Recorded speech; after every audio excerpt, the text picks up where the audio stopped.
आता शेतकऱ्यांच्या बाबतीत सांगायचं म्हटलं तर जवळजवळ 1100 कोटी रुपये 1100 कोटी रुपये हे शेतकऱ्यांच्या खात्यावरती जमा व्हायला सुरुवात झाली आहे। हे अनुदानाचे पैसे आहेत। 18,500 रुपये प्रति हेक्टर प्रमाणे 3 हेक्टर पर्यंत। याच्यानंतर आपल्या भागामध्ये जे नुकसान झालं त्याचा जो पीक विमा आहे तो देखील 1000 कोटी रुपये येणार आहे। त्यामुळे ग्रामीण भागातली जनता, अनेक जण शहरी भागात राहणारे देखील शेतकरीच आहेत, त्यांना देखील या अडचणीच्या काळात आपल्या सरकारने न्याय दिलेला आहे।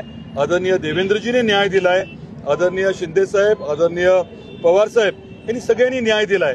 त्यामुळे जनता देखील अतिशय ठामपणे महायुतीच्या पाठीशी खंबीरपणे राहील असा पूर्ण विश्वास आम्हाला आहे।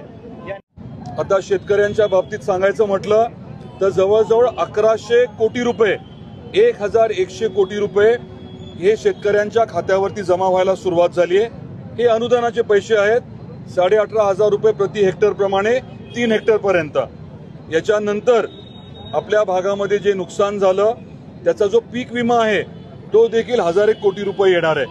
त्यामुळे ग्रामीण भागातली जनता, अनेक जण शहरी भागात राहणारे देखील शेतकरीच आहेत, त्यांना देखील या अडचणीच्या काळात आपल्या सरकारने न्याय दिलेला आहे।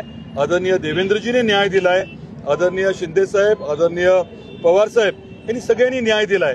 त्यामुळे जनता देखील अतिशय ठामपणे महायुतीच्या पाठीशी खंबीरपणे राहील असा पूर्ण विश्वास आम्हाला आहे। आता शेतकऱ्यांच्या बाबतीत सांगायचं म्हटलं तर जवळजवळ 1100 कोटी रुपये 1100 कोटी रुपये हे शेतकऱ्यांच्या खात्यावरती जमा व्हायला सुरुवात झाली आहे।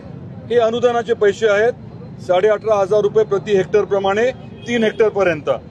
याच्यानंतर आपल्या भागामध्ये जे नुकसान झालं त्याचा जो पीक विमा आहे तो देखील 1000 कोटी रुपये येणार आहे। त्यामुळे ग्रामीण भागातली जनता, अनेक जण शहरी भागात राहणारे देखील शेतकरीच आहेत, त्यांना देखील या अडचणीच्या काळात आपल्या सरकारने न्याय दिलेला आहे।